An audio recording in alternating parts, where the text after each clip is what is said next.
මේ ෂෙඩ් එකේ රස්සාව නම් මට දැන් කරලා ඇති වෙලා. හරියට අතට හම්බෙන ගානකුත් නැහැ. බොහොම අමාරුවෙන් කන්නේ මොන්නේ. චෙක් අඩුම තරමේ මේ බස් එක හයර් එකක් දුව ගන්න බස් එකක් වෙන්න තිබ්බනම් මට ඔය දරම ඇති. අයියෝ මේ ෂෙඩ් එකේ වැඩ කරලා නම් දැන් ඇත්තටම එපා වෙලා තියෙන්නේ අප්පා. හරියට පඩියක් හම්බෙන්නෙත් නැහැ. අනික මේකට වාහනේ එන්නෙත් නැහැ. මොකද අර අරහේ තියෙන ලොකු ෂෙඩ් එක හින්දා. අයියෝ මන් දන්නේ අද පඩියක් දෙන්න බෑ කිව්ව සල්ලි නැහැ කියලා. මේක නම් කරන්න බෑ.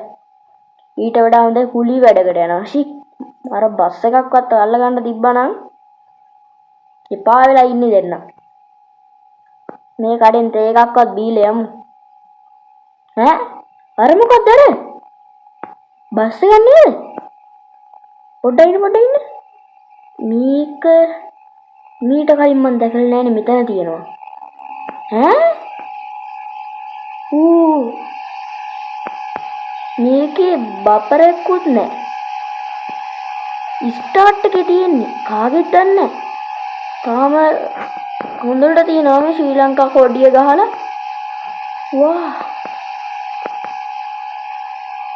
හැබැයි කිසිම මොඩිෆිකේෂන් එකක් නැහැ. ඇතුළ නම් මොඩිෆිකේෂන් කරලා තියෙන්නේ. මේක කොහොමද මෙතෙන්ට ආවේ? පොඩ්ඩක් බස් එකක් නෑ වගේ අර කඩේ අංකල්ගෙන් අහලා බලන්න ඕනේ මේ කඩී වහලා මේ බස් එක කාගෙද දන්නේ නැහැ. අයියෝ ඒ වුණාට මට හිතෙනවා මේක ගෙදර අරන් ගියා නම් හොඳයි කියලා. ස්ටාර්ට් එකේ තියෙන එක යතුරත් ඇතුළේ ඇති. අඩේ දෙයියෝ මන් දිහා බැලුවා. වව් මේ බස් එක. අඩේ මට හිතෙන්නේ මේක මට හම්බෙච්ච එකක්. මේක කාගේවත් වෙන්න බෑ. මොකද මෙතන සාමාන්‍යයෙන් බස් පාක් කරන්නේ නැහනේ. හරි කමන්නේ. මම මේක ගෙදර අරන් යනවා. ගෙදර අරන් ගිහිල්ලා දැන් මල්ලගේ පොතේ තිබ්බ ලක්ෂ ගාණෙන් බස් එක හදාගෙන රූට් දුවන්න පටන් ගන්නවා. මේකේ ඔක්කොම හොඳට තියෙන හැබැයි සංග්ලා මේ සයිඩ් කන්නඩි දෙකක් නෑ. ඇතුලේ සීට් එහෙමත් තියෙන ඔක්කොම. හැබැයි පොඩ්ඩක් ඉරිලා කරලා තියෙන ඒවා හදාගන්න පුළුවන්. හොඳ වෙලාවට මේ බර වාහනේ ලයිසන් එක කලින් ඉඳන් අරන් තිබ්බේ. මේක කාටවත් සැක හිතෙන්නේ නැති වෙන්න අරන් යන්න ඕනේ. මට හිතාගන්න බෑ කොහෙන්ද මෙතන බස් එකක් ආවේ කියලා. කමන්නේ. මම කොහොමත් ආයේ ගෙදර යන්න එකත් ලේසි වෙනානේ. ගෙදර ගිහිල්ලාම බලමුකෝ. මේක නම් දැම්ම කාටවත් කියන්න හොඳ නැහැ. බස් එක ගෙදර එහා පැත්තෙන් පාක් කරා නම් හරි කාටවත් පේන්නේ නැති වෙන්නේ. මොකද කියන්න බෑනේ. මට තාමත් හිතාගන්න බැරි මේ බස් එක කොහෙන්ද ආවේ කියලා. ගෙදරට යන්න කලින් මේ බස් එක මේ හොටෙල් එක පිටිපස්සේ පාක් කරලා ගියා නම් හරි කාටවත් දැනගන්න එකක් නැති. ඊට පස්සේ ආ පොතේ තියෙන සල්ලි ටික අරගෙන බස් එක හදාගත්තා නම් හරි. දැන් ගිහිල්ලා ගෙදර පොඩ්ඩක් අංගපත හොදගෙන නිදා ගන්නවා. හෙට උදෙන් ඇවිල්ලා බස් එක බලනවා. මේ හිතුවටත් වඩා කලින් උදේ වෙලා. බස් එක නම් තාම තියෙනවා.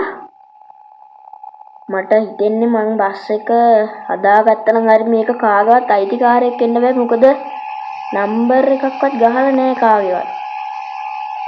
නීති විරෝධී බස් එකක් වෙන්නත් බෑ. ඔව් මේ නම්බර් ප්ලේට් එකවත් ගහලත් නැහැ. රූට් එකක් දාලත් නැහැ. හරි කමන්නේ මට ඒව දාලා නැහැ. මම මේ බස් එක හදාගන්නවා. ඔක්කොම කලින් බැංකුවට ගිහිල්ලා සල්ලි ටික ගත්තා නම් හරි. තාම හැබැයි ගෙදර කවුරුත් දන්නෙත් නැහැ මම බස් එකක් ගත්තා කියලා. මට හිතෙන්නේම මගේ මොකක් හරි කරපු පෙර පිනකට තමයි මේ බස් එක හම්බුනේ. හම්බෝ. අර කවුද රණසිංහ අයියාගේ ගරාජ් එකට දුන්නොත් නම් හදලා දෙයි. මොකද එයාලගේ බොඩි පාර්ට් ඔක්කොම තිබ්බ බස් එකේ.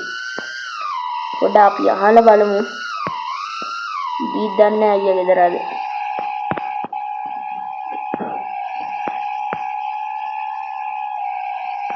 රණසිංහ අයියේ ඔව්මලි කියන්නේ මේ අයියේ මේ මගේ යාළුවෙක්ගේ බස් එකක් තියෙනවා. පොඩ්ඩක් මේ බම්පර් එකකුයි ඇතුළට පොඩ්ඩක් පොඩි මේකකුත් දාගන්න ඕනේ. ආය සාමාන්‍යයෙන් පැදලා ගන්න පුළුවන් විදියට හදලා දෙන්න ඕනේ. මේ පුළුවන් නේද ඔයාට? මල්ලි මම මේ දවස් ටික නම් පොඩ්ඩක් බිසි. මේ අලුත් බයික් දෙක තුනක් අරන් ඉන්න තියෙනවා හදන්න. මම එහෙමනොත් තව මාස දෙකකින් විතර ඔයාලට බස් එක දෙන්නම්. මේ ඔයා පොඩ්ඩක් කියන්න යාට මේ පොඩ්ඩක් වෙලා ඒ කියලා හරිද? හරි අයියා එහෙම අවුලක් නැහැ මේ මම එයාට කියන්නම්. ගානේම කීයක් දන්නේ නැහැ නේද? එයා අහගෙන ඉන්න කිව්වා ඒකයි.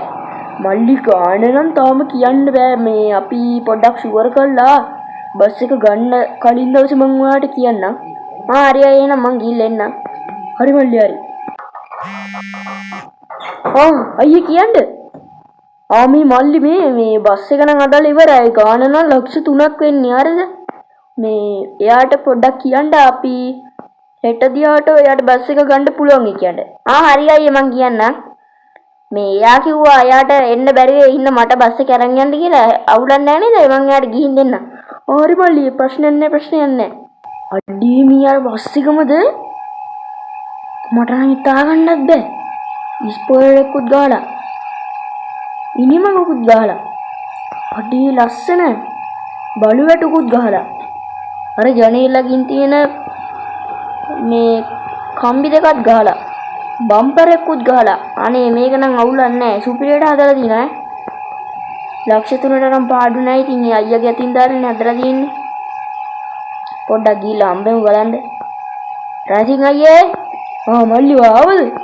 ආවයි මං ආවා. මේ එහෙනම් ඔන්න ගාන මෙතන තියෙනවා. හරිද? ඔක්කොම තියෙනවා. හරි මල්ලි හරි. ඕනනම් ගණන් කරලා බලන්නයි මේ ගාන තියෙනවා. හරි මල්ලි හරි මේ විතර කොහමද තියෙනවා කියලා මට තේරෙනවා. හරි එහෙනම් මල්ලි ඔය බස් එකේ යන්න යන්න. හරි අයියේ thank you ගොඩක් thank you. මම යාළුවට කියන්න අයියා ඉන්න තමයි කරගත්තේ කියලා. හරි එහෙනම් මම යනවා. හරි මල්ලි හරි. අඩේ ඔන්න එහෙනම් දැන් මට ඉතින් සෙඩ් එකේ රස්සාව කරන්න ඕනේ නැහැ.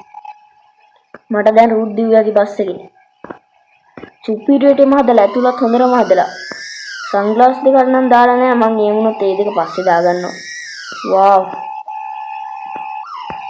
එහෙනම් කොහොම හරි වෙන්න මගේ හීනෙත් හැබෑ වුණා. දැන් හෙට ඉඳන්වත් කවුරු හරි අයියා කෙනෙක් අල්ලගෙන පටන් ගන්න ඕනේ රුද්දවන්න.